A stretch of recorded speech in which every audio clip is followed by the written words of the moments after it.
Good morning મિત્રો. આપણે chapter 5 theoretically આખું કમ્પ્લીટ કર્યું છે. વિથ ક્વેશ્ચન આન્સર મેં તમને સમજાવેલું છે. કેટલા માર્કના કયા ક્વેશ્ચન છે એ પણ તમને માહિતી મેં આપેલી છે. હવે આપણે આજે સ્વાધ્યાય જે શરૂ કરવાના છીએ એની અંદર જે પણ પ્રશ્નો ટ્વિસ્ટેડ છે અથવા તો સમજવા જેવા હશે બીજી વાર એનું જ આપણે સોલ્યુશન કરશું. વધારાનો કોઈ જ સમય બગાડવાના નથી. ડન. અને વધારાની વાત કે ભાઈ આ 27 પ્રશ્નો જે છે એની હું તમને વિથ સોલ્યુશન PDF પણ આપીશ. એટલે કયા પ્રશ્નોનો જવાબ તમારે કેટલો લખવો એ જો થિયરેટિકલી આપણે જ્યારે સમજ્યા ત્યારે જો તમને ન ખબર પડી હોય તો અત્યારે પણ તમે ફરી પાછો સમજી શકશો અને તમને ખ્યાલ આવે કે જવાબમાં કેટલું લખવું પડશે. બરાબર. તો સૌથી પહેલો પ્રશ્ન જોઈએ તો અધિશોષણ અને અવશોષણ પર્યાયોના અર્થને વિભેદિત કરો અને દરેકનું ઉદાહરણ આપો. તો હું તમને સાદી રીતે ઓરલી જ સમજાવી દઉં કે ભાઈ એક અધિશોષિત પદાર્થ છે એ અધિશોષક પર એની સપાટી ઉપર જ જો એકઠો થતો હોય તો એને આપણે અધિશોષણ કહીએ છીએ. બરાબર. એટલે દાખલા તરીકે કોઈ એક રંગીન દ્રાવણ છે એની અંદર ચોકને ડૂબાડો તો ચોકનો ઉપરનો ભાગ જો કલરફુલ થાય એટલે કે ચોકની ઉપર રંગના કણો એકઠા થયા એ ખાલી અધિશોષણની ઘટના છે. હવે શું થાય કે ભાઈ અધિશોષકની સપાટી તો ઠીક છે, એની અંદરના ભાગમાં પણ જો અધિશોષિતના કણો અંદરના ભાગમાં અંદરની સપાટીમાં જવા માંડે, સપાટી તો ઠીક ઉપરનો ભાગ નહીં અંદરના ભાગમાં જવા માંડે તો એને આપણે શું કહી શકીએ? અવશોષણ. ઇટ મીન્સ કે ચોકની ઉપરનો જે રંગ છે એ હવે ચોકની અંદરના ભાગમાં ઉતરી જાય છે. એટલે ચોકને તોડીએ ને તો સાવ વચ્ચેનો ભાગ છે, સાવ અંદરનો ભાગ છે એ પણ આપણને થોડો ઘણો કલરફુલ દેખાય. હા, સાવ અંદર આખો ચોકનો કલર બદલી નથી જતો, અંદરના ભાગમાં ક્યાંક ક્યાંક સફેદ કણો દેખાય આપણને, પણ અંદર પણ જો કલર પ્રસરી ગયો છે તો એને આપણે શું કહી શકીએ? અવશોષણ. બરાબર છે. તો આ સમજાય એવો પોઈન્ટ છે અને આપણે સ્ટાર્ટિંગમાં આને કમ્પ્લીટ ભણી ગયા છીએ. ત્યાર પછી આપણે બીજો પોઈન્ટ જોઈએ. બીજો ક્વેશ્ચન બહુ જ સહેલો છે, આ ઓલરેડી ભણી ગયા છો. ભૌતિક અધિશોષણ અને રાસાયણિક અધિશોષણ વચ્ચેનો ભેદ પારખવાનો છે. તો ભૌતિક અને રાસાયણિક અધિશોષણની અંદર તો ખાસ કે ભૌતિકમાં વાન ડર વાલ્સ હતું, આની અંદર રાસાયણિક બંધ હતા. રાસાયણિક બંધ કયા કયા છે એને તમને ખબર છે? વિશિષ્ટ નથી, અહીંયા વિશિષ્ટ છે. બરાબર. આવા તમારે પોઈન્ટ યાદ રાખવાના છે. આ પ્રતિવર્તી છે, આ અપ્રતિવર્તી છે. શું કામ એને તો મેં તમને પહેલાં સમજાવી દીધું છે. આપણે ડાઉટ સોલ્યુશનના લેક્ચર જે મંગળવારથી મંગળવાર લઈએ છીએ ગૂગલ મીટની અંદર એમાં પણ તમને મેં વાત કરેલી છે. ત્યાર પછી તે ઝડપથી અધિશોષિત થાય છે, આમાં અધિશોષક સાથે પ્રક્રિયા કરી શકે છે અને રાસાયણિક અધિશોષણ દર્શાવે છે. બરાબર. આમાં આખું અલગ જ છે, સ્વભાવ આપેલો છે. આ એક મેઇન પોઈન્ટ હતો. 20 થી 40 કિલોજૂલ ભૌતિક અધિશોષણ અને 280 નથી, અહીંયા 80 થી 240 કિલોજૂલ પ્રતિ મોલ છે. બરાબર. તાપમાનના વધારા સાથે ઘટે છે અને તાપમાનના વધારા સાથે વધે છે. બરાબર. ચોક્કસ સક્રિયકરણ ઉર્જાની જરૂર પડે છે, તો આમાં ઊંચી સક્રિયકરણ ઉર્જાની જરૂર પડે છે.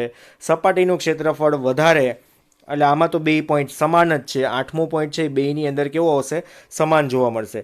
ઊંચા દબાણે અહીંયા બહુ આણવીય સ્તરો ભૌતિક અધિશોષણમાં છે અને રાસાયણિક અધિશોષણમાં માત્ર એક જ આણવીય સ્તર આપણને જોવા મળે છે. ખબર પડે છે અહીંયા? તો બીજો પોઈન્ટ એના પછીનો ત્રીજો ક્વેશ્ચન આપણે સીધો જોઈએ. બીજો પોઈન્ટ નહીં પણ ત્રીજો ક્વેશ્ચન જોઈએ. ઝીણો ભૂક્કો કાં તો ઝીણા ભૂકારૂપ પદાર્થ અધિશોષક તરીકે વધારે અસરકારક શા માટે હોય છે? એનું કારણ શું છે? તો આ તો બહુ સિમ્પલ વાત છે ને કે પાવડર કરેલ પદાર્થ તેના સ્ફટિકમય સ્વરૂપ કરતાં વધારે અસરકારક અધિશોષક હોય છે. કારણ કે શું થાય કે પાવડર પદાર્થ કરેલો હોય ત્યાં સપાટીનું ક્ષેત્રફળ વધારે હોય તો ભૌતિક અધિશોષણ એ અધિશોષણની સપાટીના ક્ષેત્રફળના સમપ્રમાણમાં છે. આવું આપણે આગળ ભણી ગયા છીએ કે ભાઈ જેટલું કણોનું કદ નાનું એટલું અધિશોષણ કેવું થાય? સ્પીડમાં થાય છે. બરાબર. સિમ્પલ વાત છે. આપણને કેમ ક્યાંક લાગ્યું હોય તો જાડો આપણે પાવડર હોય એના બદલે સાવ દળેલો પાવડર કંઈક લગાવેલો છે, કંઈ પણ જોજો તમે જે બીટાડીનનો પાવડર આવે છે જે ઘા ઉપર લગાવીએ છીએ, પાવડર ફોર્મ શું કામ એને આવે છે? ટ્યુબ કરતાં પણ વધારે સારું કામ કરે છે પાવડર ફોર્મ. ફટાફટ અધિશોષકનો ગુણ ધરાવે છે. એટલે આપણને જો લોહી નીકળતું હોય તો સુકાઈ જાય છે, એના બદલે હળદર લગાવી છે તો એ પાવડર ફોર્મમાં લગાવી છે. હળદર, લીલી હળદર લગાવવા જાય તો ચાલે? નો ભેગું થાય. બરાબર છે. લીલી હળદર આદુ જેવી જ હોય તો એ સીધી લગાવાતી નથી. બરાબર છે. તો એનું રીઝન શું કે એ મોટો ભાગ છે, એના કણો છે, એનું કદ છે એ વધારે છે. આમાં હળદર જે સુકાવેલી હોય તો એનું કદ કણોનું નાનું હોય તો એ ફટાફટ અધિશોષકનું કામ કરી શકે. આ સિમ્પલ એક એક્ઝામ્પલ હતું, બીજું કાંઈ નથી આમાં. ચલો ત્યાર પછી ત્રીજો પોઈન્ટ, ત્રીજો નહીં પણ ચોથો, દરેક વખતે ભૂલાઈ જાય છે આપણને બોલવામાં, કાંઈ વાંધો નહીં, ચાલ્યા કરે એવું તો. ઘન ઉપર વાયુના અધિશોષણને અસર કરતા પરિબળો ક્યાં ક્યાં છે? તો હવે એ તો આપણને આગળ ટૂંકમાં આવી જ ગયા છે, તો એના માટે આપણે કોઈ સમય બગાડતા નથી. વાયુનો સ્વભાવ હોય તો એ વાયુનો અભાવના બદલે અહીંયા શું આવશે? વાયુનો સ્વભાવ, ઘન પદાર્થની સપાટીનું ક્ષેત્રફળ, તાપમાનની અસર અને દબાણની અસર એ ઘન ઉપર વાયુના અધિશોષણને અસર કરતા પરિબળો છે. આ મેં તમને એક્ઝેક્ટલી ભણાવેલું છે, એટલે આમાં કોઈ આપણે સમય બગાડતા નથી. બાકી તમારી સામે જવાબ છે જ, બરાબર. ત્યાર પછી 5મો પ્રશ્ન જોઈએ, સાવ સહેલો પ્રશ્ન. અધિશોષણ સમતાપી વક્ર એટલે શું? એમાં ફ્રુનલીચ અધિશોષણ સમતાપી સમજાવવાનું છે. તો અહીંયા સિમ્પલ છે કે એક્સ એટલે શું હતું? મેં તમને આ કીધેલું હતું. એક્સ એટલે શું હતું? અધિશોષિત, એમ એટલે અધિશોષક, અને કે એટલે અચળાંક છે, પી એટલે દબાણના સમપ્રમાણમાં છે, એન એ એનું મૂલ્ય છે, બરાબર છે. એક્સ અપન એમ પ્રપોઝલ ટુ પી, એટલે ટૂંકમાં અધિશોષણની ઘટના છે એ દબાણના સમપ્રમાણમાં છે. પણ ક્યારે? જ્યારે ઘન અધિશોષક ઉપર વાયુમય અધિશોષિતનું શોષણ થતું હોય, એટલે કે અધિશોષણ થતું હોય, એ ઘટના આખી દબાણના સમપ્રમાણમાં છે, એવી આપણે વાત અહીંયા ટૂંકમાં ભણી ગયા છીએ, બરાબર છે. એના માટેનો અહીંયા સમતાપી વક્ર પણ હતો, એક્સ અપન એમ પ્રપોઝલ ટુ પી. એને આપણે ઘાતાંકીય સ્વરૂપે કઈ રીતના લખી શકાય? તો મેં અહીંયા એક્ઝેક્ટલી આપેલું છે, log x upon m equal to log k plus 1 upon n log p, બરાબર છે. આ આખું એક સૂત્ર હતું. હવે અહીંયા ખાસ એક જોવાનું હતું કે અહીંયા ઢાળ કોને કહી શકાય? તો આ તમને ઢાળ એક અહીંયા આપેલો છે, જે મેં જો અહીંયા ગ્રીન કલરનો નીચે લખેલો છે, તમે દેખાશે એક્ઝેક્ટલી ગ્રીન કલરનો ઢાળ 1 અપન એન, બરાબર. પહેલાં ગ્રીન કર્યો તો હવે ઓરેન્જ થઈ ગયો, બરાબર છે. આ જે ભાગ છે અહીંયા ગ્રીન કલરનો જે છે એ ઢાળ 1 અપન એન, આ તમને લોકોને ખ્યાલ છે. હવે આટલી વાત તો તમને લોકોને પહેલાં જ મેં સમજાવેલી છે બહુ ડિટેલમાં, તો આમાં કોઈ આપણે સમય બગાડતા નથી. ચલો ત્યાર પછી અધિશોષકના સક્રિયકરણથી તમે શું સમજશો એ આપણે અહીંયા જણાવવાનું છે. અધિશોષકના સક્રિયકરણથી તમે શું સમજો છો તે કઈ રીતે મેળવી શકાય? તો હવે સક્રિયકરણ માટેની વાત, તો અધિશોષકના સક્રિયકરણથી અધિશોષકની અધિશોષણ ક્રિયાની ક્ષમતા વધારી શકાય છે. હવે સક્રિયતા માટે તો મેં તમને પહેલાંય વાત કરેલી હતી કે જેટલો અધિશોષક સક્રિય છે એટલી ક્ષમતા એની અધિશોષણની વધારે છે. બહુ સિમ્પલ વાત છે ને. અધિશોષકને નીચેના પ્રક્રિયા દ્વારા આપણે સક્રિય કરી શકાય. તો સક્રિય કેવી રીતના કરી શકાય? તો સપાટીનું ક્ષેત્રફળ વધારી દો, અધિશોષણની માત્રામાં શું થઈ જાય? વધારો. અધિશોષકને નાના નાના ટુકડાની અંદર પાવડર સ્વરૂપમાં ફેરવી નાખવાના, એટલે આ રીતના આપણે કરી શકીએ. અધરવાઇઝ બીજો રસ્તો શું? તો વિશિષ્ટ પ્રક્રિયાઓ દ્વારા અધિશોષકને સક્રિય કરી શકાય, જેમાં દાખલા તરીકે આપણે શું કહેશું? તો લાકડામાંથી બનતા કોલસાને વધારે સક્રિય કરવા માટે તેને 605થી 1330 કેલ્વિન તાપમાને હવામાં ગરમ કરવામાં આવે છે, અને આમ કરવાથી તેના પર અધિશોષિત થયેલા વાયુઓ શું થઈ જાય? દૂર થાય, અને નવા અધિશોષિતને દાખલ થવા માટેની પણ જગ્યા મળી જાય છે. એટલે અંદરના ભાગની અંદર જો અધિશોષણ ઓલરેડી થઈ ગયેલું છે તો એને વધારે ગરમ કરવાથી શું થાય કે વધારાનો જે ભાગ હતો એ છૂટો પડી જાય, અને ફરી પાછી જે તમારે રિવિઝનમાં પ્રક્રિયા કરવી છે, ફરી પાછી રિપીટ પ્રક્રિયા કરવી છે, તો આપણે સરળતાથી એક્ઝેક્ટલી કરી શકીએ, બરાબર. ત્યાર પછી જોઈએ છઠ્ઠો ક્વેશ્ચન, છઠ્ઠી પણ 7મો પ્રશ્ન. વિષમાંગ ઉદ્દીપનમાં અધિશોષણ શું ભાગ ભજવે છે? તો વિષમાંગ અધિશોષણની અંદર આપણે અસર કરતા પરિબળો સોપાનો સીધા જોવાના છે. તો સોપાનો જોઈ લઈએ. પ્રક્રિયકોની ઉદ્દીપકની સપાટી પર પહેલાં તો પ્રસરણ થાય, ત્યાર પછી પ્રક્રિયકના અણુઓનું અધિશોષણ થઈ જાય, ત્યાર પછી મધ્યવર્તી સંયોજન બને છે, અને રાસાયણિક પ્રક્રિયા થાય છે, અને ઉદ્દીપક સપાટી પરથી નિપજનું અપશોષણ કરશે, એટલે કે છૂટા પડશે, અને પરિણામે ફરીથી સપાટી પાછી પ્રાપ્ત થાય છે, અને પ્રક્રિયકનું નિપજની અંદર રૂપાંતરણ થઈને દૂર થઈ જાય છે. આ તો આપણને પોઈન્ટ ખબર જ છે, અને આ મેં તમને બહુ વ્યવસ્થિત રીતે આ ઘટના આખી દોરીને કીધી હતી, યાદ છે ને? હવે આ બરાબર ને, આ ઘટના આખી યાદ હોવી જોઈએ કે આ જે આખો એક શું હતો? ઉદ્દીપકો. તો આ બે પ્રક્રિયક છે, ઉદ્દીપક અને પ્રક્રિયક બે ભેગા થાય અને કંઈક મધ્યવર્તી સંયોજન બનાવતા હતા. એ સંયોજન અહીંયા કંઈક છે, મધ્યવર્તી સંયોજન તમને દેખાય જ છે એક્ઝેક્ટલી, બરાબર. હવે અહીંયા પ્રક્રિયા થઈને આમાં શું થઈ જાય? પ્રક્રિયકોનું નિપજની અંદર, એટલે અહીંયા એ પ્લસ બી હતા, હવે અહીંયા શું થઈ ગયા? એ બી આખી નિપજ થઈ ગઈ, અને છેલ્લે ઉદ્દીપક આપણને છૂટો પડીને મળી જાય છે. ડન છે? આ સમજાઈ જાય એવું પોઈન્ટ જ હતો. ત્યાર પછીનો ક્વેશ્ચન જોઈએ આપણે. શું છે પ્રશ્ન? અધિશોષણ શા માટે હંમેશા ઉષ્માક્ષેપક હોય છે? તો એનું સાદું આપણે એક્ઝામ્પલ લઈએ તો અધિશોષણ હંમેશા ઉષ્માક્ષેપક છે. એનું કારણ શું? તો આ પ્રક્રિયાને કારણે અધિશોષકની સપાટી પરના અવશેષીય બળોના મૂલ્યોમાં ઘટાડો થાય છે. તેથી અધિશોષણ કેવું છે? ઉષ્માક્ષેપક છે, બરાબર. ઉર્જા છૂટી પાડે છે. અધિશોષણ માટે હંમેશા ડેલ્ટા એચનું મૂલ્ય ઋણ મળે છે. એનું કારણ શું? તો જ્યારે ઋણમય અધિશોષિતનું ઘન અધિશોષક પર અધિશોષણ થાય ત્યારે હંમેશા એન્ટ્રોપીમાં ઘટાડો થાય છે અને ડેલ્ટા એસ પણ ઋણ બને છે અને પ્રક્રિયા કેવી બની જાય? સ્વયંસ્ફુરિત બને છે. તો ડેલ્ટા એચ નું મૂલ્ય હંમેશા કેવું હોય? નેગેટિવ હોય છે. બહુ સિમ્પલ વાત હતી. આના માટે આપણે અધિશોષણની ક્રિયા આખી ભણી ગયા છીએ. જ્યાં સુધી ઉષ્માક્ષેપક છે ત્યાં સુધી અધિશોષણ થાય છે, એના પછી આ પ્રક્રિયા અધિશોષણની રહેતી નથી. એટલે શું થાય કે અધિશોષણ એક સેચ્યુરેશન લેવલ ઉપર આવી જાય કે પછી તમે ગમે એટલું કંઈ દબાણ પણ આપી દો છો, તાપમાન આપી દો છો, તો આ ઘટના પાછી શરૂ થશે નહીં. ડન. ત્યાર પછીનો ક્વેશ્ચન જોઈએ આપણે. પરિક્ષેપણ માધ્યમ અને પરિક્ષેપિત કલાની ભૌતિક અવસ્થાને આધારે, જો અહીંયા ખાસ શબ્દ તમારે જોવાનો તો ભૌતિક અવસ્થાને આધારે. ભૌતિક અવસ્થા આ એક શબ્દ તમારે યાદ રાખવું પડશે, કેમ કે કલિલનું વર્ગીકરણ પૂછાય છે ને ત્યારે લોકોના જવાબ છે ને દર વખતે જુદા જુદા હોય છે. આ વખતે પણ રિપીટરની એક્ઝામ હતી ત્યારે જે ક્વેશ્ચન પૂછાણો હતો એ તો હજી આમાં આપ્યો જ નથી, લાયોફિલિક અને લાયોફોબિક સોલની બનાવટ માટેનો. પણ આ એક ખાસ કે ભાઈ વર્ગીકરણ જે આપ્યું છે એ કણો વચ્ચેની પ્રક્રિયા વચ્ચે આપેલું છે કે શેના માટેનું આપેલું છે? તો અહીંયા ભૌતિક અવસ્થાને આધારે આપેલું હોય ને ત્યારે અવસ્થા આપી હોય ને તો જ તમારે આ જવાબમાં લખવાનું આવશે કે ભાઈ અવસ્થા કઈ કઈ. તો કે ભાઈ પરિક્ષેપિત કલા, બરાબર છે, પરિક્ષેપિત કલા. એક મિનિટ, અહીંયા સેજ મિસ્ટેક થઈ ગઈ. શું આવશે? ઘન ઘન હોય, પછી ઘન પ્રવાહી હોય, ઘન વાયુ હોય.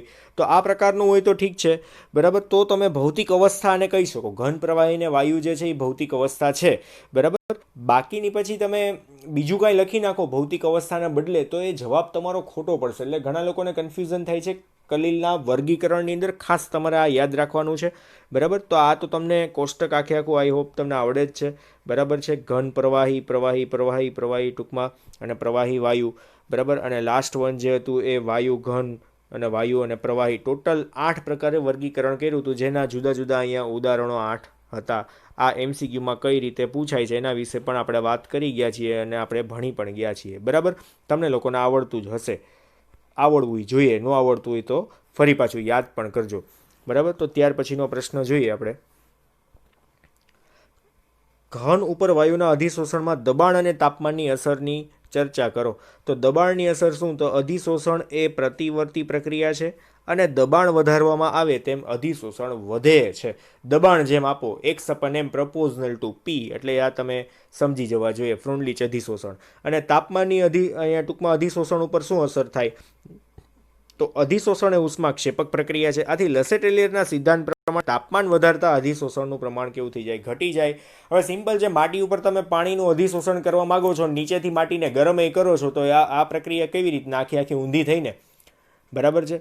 આ તો કોઈ એક માણસને તમે ખીજાતાય જાઓ ને પાછળથી સાથે સાથે પંપાડતાય જાઓ તો એનું પરિણામ શું આવે એ તો આપણે વિચારવું પડે કંઈક, બરાબર છે. એને જેવી વાત થઈ અહીંયા. ત્યાર પછીનો ક્વેશ્ચન.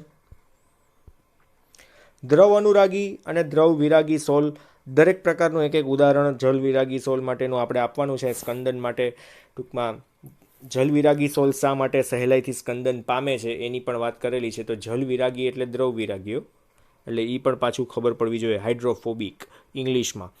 તો અહીંયા જલ વિરાગી એટલે શું અને જલ અનુરાગી એટલે શું, આપણને પહેલાં તો એ ખબર હોવી જોઈએ. પ્રવાહી ચાહક હોય તો દ્રવ અનુરાગી, અને પ્રવાહી વિરાગી હોય તો એને આપણે શું કહીશું? દ્રવ અનુરાગી, બરાબર. એટલે અહીંયા અપાકર્ષણ થતું હોય અને અહીંયા શું થતું હોય? ઉપર અનુરાગીની અંદર આકર્ષણ થતું હોય. એના ઉદાહરણ તમને લોકોને યાદ જ છે. ગુંદર, જિલેટિન, સ્ટાર્ચ, રબર એ બધા અનુરાગી છે. અને જેમાં આમાં શું આવશે? તો સલ્ફાઇડના સોલ, ગોલ્ડના સોલ એ બધા શું આવશે? વિરાગીની અંદર આવશે, બરાબર છે. તો આ આટલી તો તમને લોકોને ખ્યાલ જ છે વસ્તુનો. હવે દ્રવ વિરાગી સોલ છે ને એ શા માટે પહેલાં તો સ્કંદન ફટાફટ પામી શકે છે? તો એના માટેની વાત કહીએ તો દ્રવ વિરાગી સોલને સાચવવા માટે સ્થાયીકારક પ્રક્રિયકોની જરૂર પડે છે અને અવક્ષેપિત થયા પછી ફરી પરત કલિલમય સોલ પરિક્ષેપણ માધ્યમમાં ઉમેરવા છતાં પણ એ મેળવી શકાતા નથી. આ બધા કેવા છે? દ્રવ વિરાગી જે છે એ કેવા છે? અપ્રતિવર્તીય સોલ છે. થોડા પ્રમાણમાં વિદ્યુત વિભાજ્ય ઉમેરવામાં આવે તો ગરમ કરતાં હલાવવાથી અવક્ષેપિત થઈ જ જાય છે. જો ફટાફટ ગરમ કરવાથી જ અવક્ષેપિત થઈ જાય છે, એટલા માટે સ્કંદન ફટાફટ પામે છે. સ્કંદનનો મિનિંગ તો તમને લોકોને ખ્યાલ જ છે, કલિલ કણોને સમુચ્ચય કરીને ભેગા કરી નાખવા, એને આપણે સાદામાં સ્કંદન કહી શકીએ. છાશને વધારે વલોવવાથી એમાંથી તમે માખણ મેળવો છો, એ માખણની પ્રક્રિયા સ્કંદન છે. અને એ સ્કંદન અથવા તો સાદી ભાષામાં અવક્ષેપ જે છે, એ અવક્ષેપ પાછા એ જ દ્રાવકની અંદર ક્યારેય ઓગળવા જોઈએ નહીં. એને જ આપણે શું કહી શકીએ? સ્કંદનની ઘટના. બાકી આપણે સ્કંદન કહી શકતા નથી. ત્યાર પછી જોઈએ આપણો નવો ક્વેશ્ચન. બહુઆણવીય અને વિરાટાણવીય કલિલ વચ્ચે શું તફાવત છે? દરેક પ્રકારનું એક ઉદાહરણ આપો. હવે આ ક્વેશ્ચન તો આપણે બહુ ડિટેલમાં આપણે ભણી ગયા છીએ, આખો ક્વેશ્ચન, બરાબર છે. આની અંદર કોઈ સમય બગાડતા નથી, મેં તમને લખાવેલો પણ છે, બરાબર. ચાલો ત્યાર પછી આગળ વધીએ. નવો પોઈન્ટ. આ ક્વેશ્ચન પણ આપણે ચાલી ગયેલો જ છે. ઉત્સેચક એટલે શું? ઉત્સેચક ઉદ્દીપનની ઘટના આખી સમજાવવાની છે. તો બહુ સિમ્પલ વાત હતી. તાળા કુંચી મોડલ ઉપરથી આપણે સમજાતા કે ભાઈ આપણી પાસે એક એન્ઝાઇમ છે, બરાબર છે. એક આ એન્ઝાઇમ હતો. હવે એન્ઝાઇમને આપણે કોની સાથે પ્રક્રિયા કરાવવાની હતી? તો અહીંયા સબસ્ટ્રેટ સાથે પ્રક્રિયા કરાવવાની હતી. સબસ્ટ્રેટની અંદર જે ભાગ અહીંયા આપેલો છે ખાંચાવાળો, એને આપણે શું કહીશું? સક્રિય સ્થાન કહી શકશું, બરાબર છે. સક્રિય સ્થાન છે. હવે શું થાય કે ઉત્સેચક છે એ પ્રક્રિયાર્થીના સક્રિય સ્થાન ઉપર જોડાઈ જાય અને શું થશે? આખી એક ઘટના બનશે, જેને આપણે ટૂંકમાં શું કહેશું? એક ઉત્સેચક પ્રક્રિયાર્થીનું એક સંકીર્ણ બની ગયું. અહીંયા સંકીર્ણ બની ગયું. ધેન આફ્ટર શું થાય? તો ઉત્સેચક છે એ હતો એવો ને એવો ફરી પાછો છૂટો પડી જાય. એન્ઝાઇમ છે હતો એવો ને એવો છૂટો પડી જાય અને આપણને ફાઇનલી બે નિપજ મળે છે. બે અહીંયા બે આપેલી છે, એવું જરૂરી નહીં કે બે જ નિપજ બને. આપણે ઓલરેડી આ ટેક્સ્ટ બુકની અંદર ભણી જ ગયા છીએ, બરાબર છે. તો આ તમને લોકોને ખ્યાલ છે. હવે ત્યાર પછી આની અંદર જે જાણવા જેવી બાબત હતી ને, મેં તમને ત્યારે એટ એ ટાઈમ કીધી હતી કે ભાઈ લાક્ષણિક આકાર હોય છે. અહીંયા જો એક્ઝેક્ટલી એક અંડરલાઇન તમને હું કરી દઉં છું. અંડરલાઇન તો નહીં, પણ કલર બદલશે એટલે તમને ખબર પડી જશે. NH2 COOH SH અને OH આ બધા છે ને એ ઉત્સેચકની સપાટીના સક્રિય ક્રિયાશીલ સમૂહો છે. આ તમને લોકોને ખ્યાલ છે, બરાબર છે. અને એની ક્રિયાવિધિ જે છે એ આ રીતની કંઈક આપેલી હતી. E વત્તા S એટલે ES અને ESમાંથી પાછું શું બની જાય? E અને P. S એટલે સબસ્ટ્રેટ અને P એટલે શું થશે? પ્રોડક્ટ. ત્યાર પછીનો નેક્સ્ટ ક્વેશ્ચન. નીચેના આધારે કલિલનું વર્ગીકરણ કેવી રીતે કરવામાં આવે છે? તો એમાં ભૌતિક અવસ્થા, પરિક્ષેપિત કલાના સ્વભાવ અને પરિક્ષેપિત કલા અને પરિક્ષેપણ માધ્યમ વચ્ચેની પારસ્પરિક ક્રિયા. મિત્રો આ વખતે જે ક્વેશ્ચન પૂછાયેલો હતો એક્ઝામની અંદર એ કંઈક આ પ્રશ્ન હતો, પરિક્ષેપિત કલા અને પરિક્ષેપિત માધ્યમ વચ્ચેની પારસ્પરિક ક્રિયા. પણ ઘણા લોકોએ 80% વિદ્યાર્થીઓએ જવાબ લખ્યો હતો ભૌતિક અવસ્થા. હવે તમે લોકોએ આ કોષ્ટક પાકું કર્યું છે તો એનો મિનિંગ એવો તો નથી કે ભૌતિક અવસ્થાને આધારે વર્ગીકરણ લખી જ નાખવાનું, બરાબર છે. તો જે જવાબ લખેલા હતા ઓલમોસ્ટ બધાએ એ આ જવાબ હતા કોષ્ટકની અંદર પરિક્ષેપિત કલા, પરિક્ષેપિત માધ્યમ અને એના કલિલના પ્રકારનું ઉદાહરણ લખી નાખ્યા એટલે જવાબ આવી ગયો એમ. હવે એના સ્વભાવની વાત હોય તો એની અંદર સ્વભાવનો જવાબ એ કંઈક અહીંયા ટૂંકમાં આપેલો છે કે પરિક્ષેપિત કલાના સ્વભાવ આધારિત આપણે શું કરી શકીએ? એનું વર્ગીકરણ કરી શકાય. તો એમાં જુદા જુદા સ્વભાવ આપેલા છે, એના વિશેની વાત હતી. તો અહીંયા કોષ્ટકમાં જુદા જુદા પ્રકારના સોલ પણ આપેલા છે. એ જ પરિક્ષેપિત કલા છે, એ તમે સમજી શકો છો, બરાબર. હવે પરિક્ષેપિત કલા અને માધ્યમ વચ્ચેની જે વાત છે ને 3 માર્કની અંદર પૂછાય ને તો બહુ વધારે મોટો જવાબ આવે છે. પરિક્ષેપિત કલા અને પરિક્ષેપિત માધ્યમ વચ્ચેની પારસ્પરિક ક્રિયા અને સ્વભાવ પર આધારિત હોય તો એમાં તમારે દ્રવ વિરાગી અને દ્રવ અનુરાગી, બરાબર, આના વિશેની આખી ડિટેલમાં ચર્ચા કરવાની આવે છે, જે આમાં આપેલી નથી. એટલે આ ક્વેશ્ચનની અંદર છે ને બહુ ઓછો ભાગ યુઝ કરેલો છે. તમારે આખો પોઈન્ટ થોડોક ડિટેલમાં વધારે લખવો પડશે. જો ઉપરનો પોઈન્ટ આપેલો તો ભૌતિક અવસ્થા આખી આપેલી છે. અહીંયા જે નથી આપેલું એ શું કે દ્રવ વિરાગી અને દ્રવ અનુરાગી, બરાબર. આ બંને પોઈન્ટ જે છે ને તમારે ડિટેલમાં લખવા પડે. ક્યારે? જ્યારે આવો કંઈક પ્રશ્ન હોય ત્યારે કે ભાઈ પરિક્ષેપિત કલા અને પરિક્ષેપણ માધ્યમ વચ્ચેની પારસ્પરિક ક્રિયાના સ્વભાવ પર આધારિત વર્ગીકરણ સમજાવો. પારસ્પરિક ક્રિયા આવે ત્યારે દ્રવ અનુરાગી, દ્રવ વિરાગી આ શબ્દ સમજજો, એટલા માટે હું લાંબુ કરું છું ક્યારનો. અને ભૌતિક અવસ્થા આવે ત્યારે ઘન પ્રવાહી, ઘન વાયુ, ઘન અને ઘન, બરાબર છે. આવા ટોટલ 8 જે પ્રકાર છે એનું કોષ્ટક તમારે આખું કમ્પ્લીટ કરવાનું આવે છે, જે અહીંયા આપણને આપેલું છે. ડન. તો આ પ્રશ્ન તમે આના કરતાં થોડોક વધારે જાતે બનાવશો તો વધારે મજા આવશે. જે મેં તમને ઇન્ફોર્મેશન આપી એ પ્રમાણે તમારે કમ્પ્લીટ કરી નાખવાનો છે. ડન. ચાલો ત્યાર પછી જોઈએ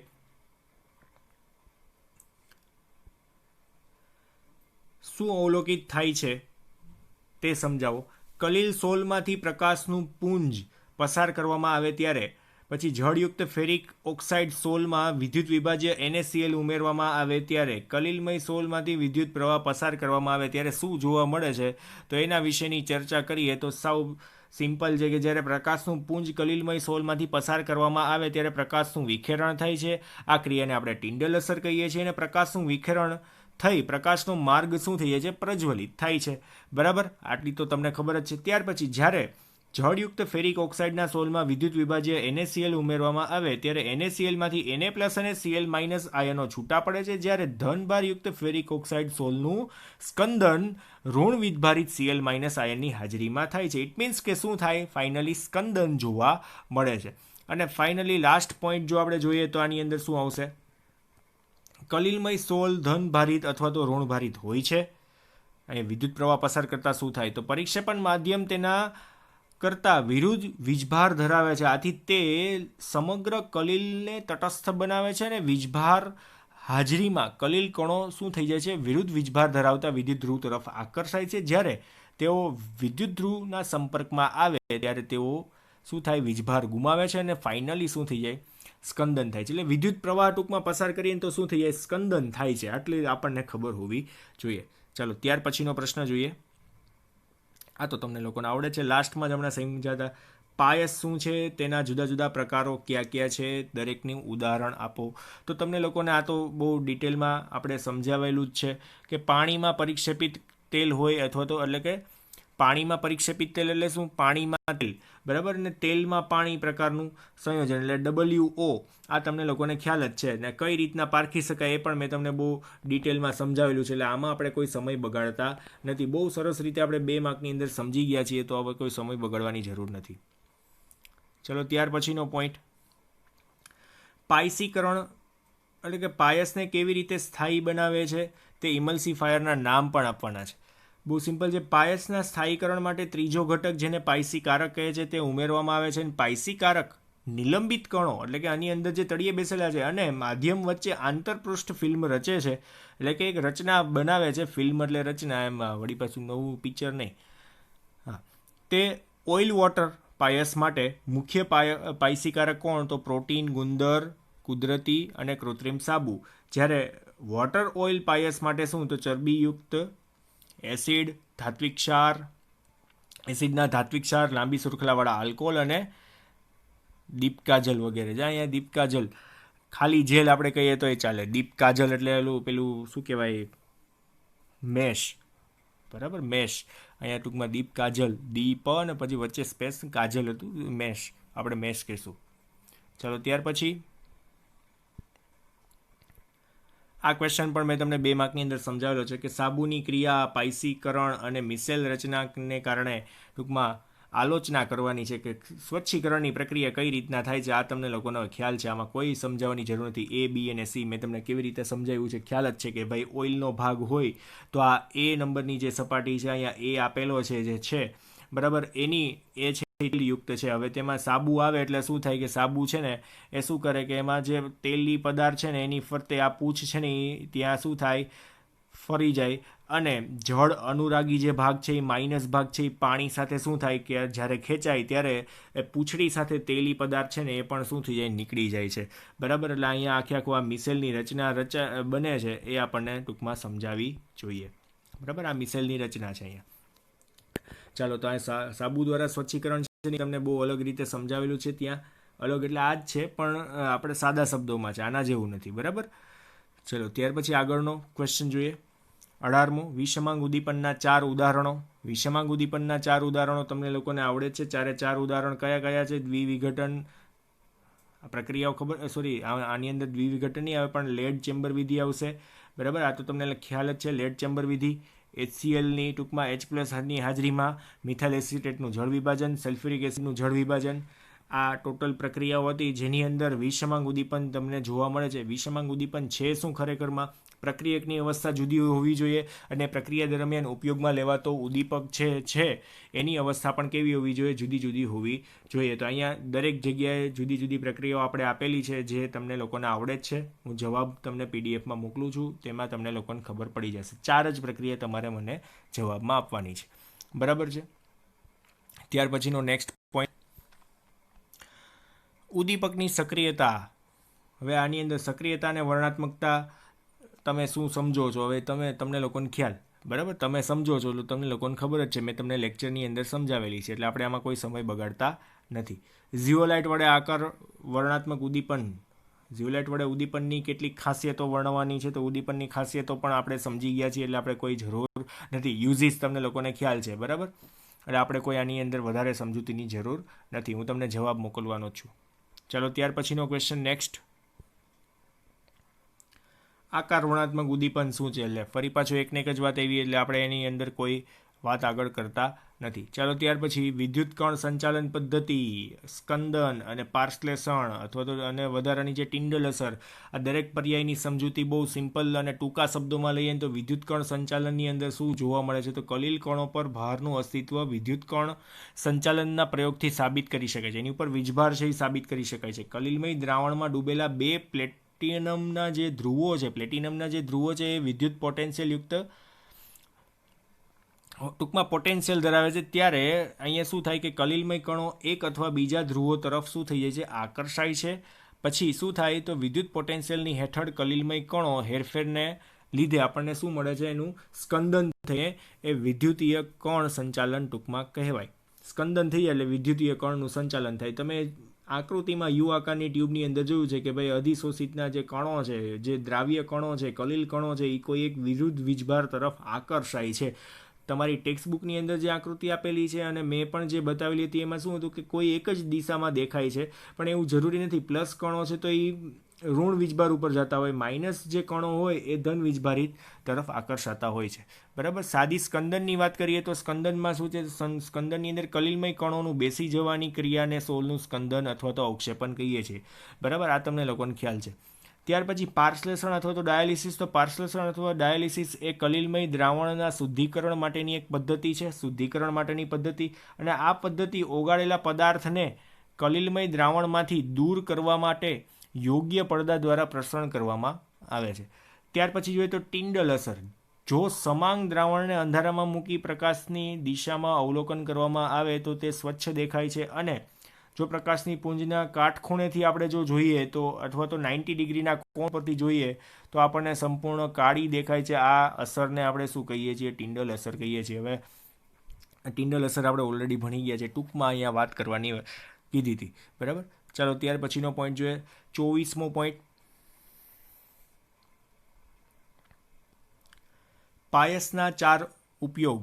પાયસના ચાર ઉપયોગ સાબુના સ્વચ્છીકરણની પ્રક્રિયા એ પાયસ બનાવવાના ગુણધર્મ પર આધારિત છે. આંતરડામાં થતી પાચનની ક્રિયા પણ પાયસીકરણની પ્રક્રિયા છે. જંતુનાશક અને ચેપનાશકને પાણીમાં ઓગાળતા તે પાયસ બનાવે છે. અને પાયસીકરણની પ્રક્રિયા દવાની બનાવટ માટે પણ ઉપયોગી છે. આપણે લાસ્ટમાં ભણી ગયા હતા, બરાબર.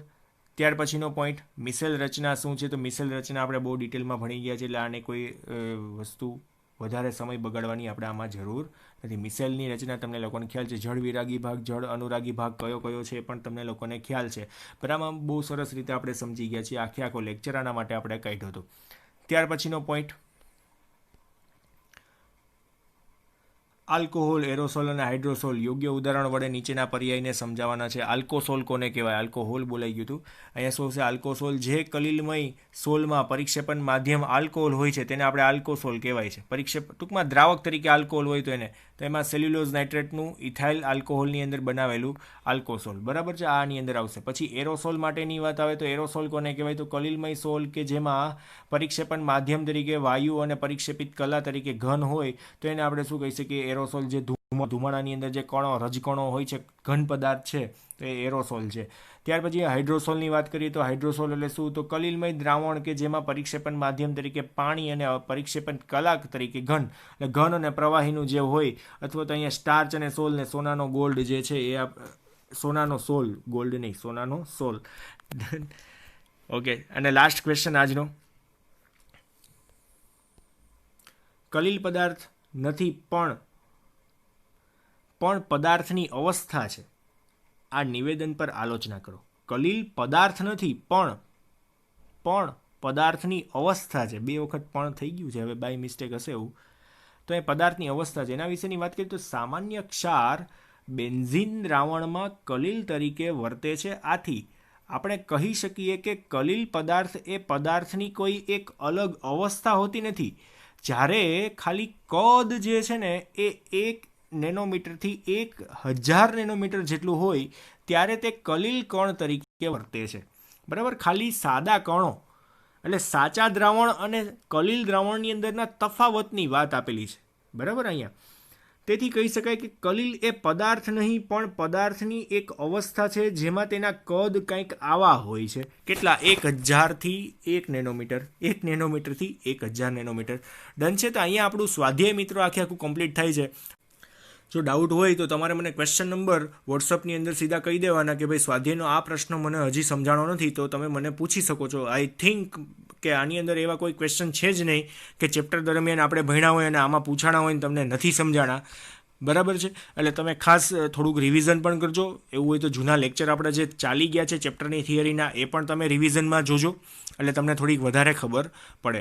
બરાબર છે, તો આજે આપણે અહીંયા સુધી રાખીએ. આ ચેપ્ટરને આપણે અહીંયા પૂર્ણ જાહેર કરીએ છીએ અને મેં તમને લોકોને ક્વેશ્ચનની PDF પણ આપેલી જ છે MCQ માટેની, તો એ પણ તમે સોલ્યુશન કરજો એટલે તમને લોકોને એક્ઝામની અંદર કેવા ક્વેશ્ચન પૂછાય છે એના વિશેની પણ થોડી ઘણી વધારે ખબર પડે. આમ તો મેં તમને ચેપ્ટર દરમિયાન ઘણા બધા ક્વેશ્ચનની PDF આપેલી જ હતી, પણ છતાં પણ મેં હજુ વધારાના આજે મોકલેલા છે. આજે તો નહીં પણ આમ તો કાલે મોકલેલા હતા. બરાબર, તો એનું સોલ્યુશન કરતા રહેજો, તો ક્લાસ વર્કની અંદર પણ થોડો ઘણો ફાયદો થઈ શકે. તો મિત્રો આજે આપણે અહીંયા સુધી રાખીએ. Thank you.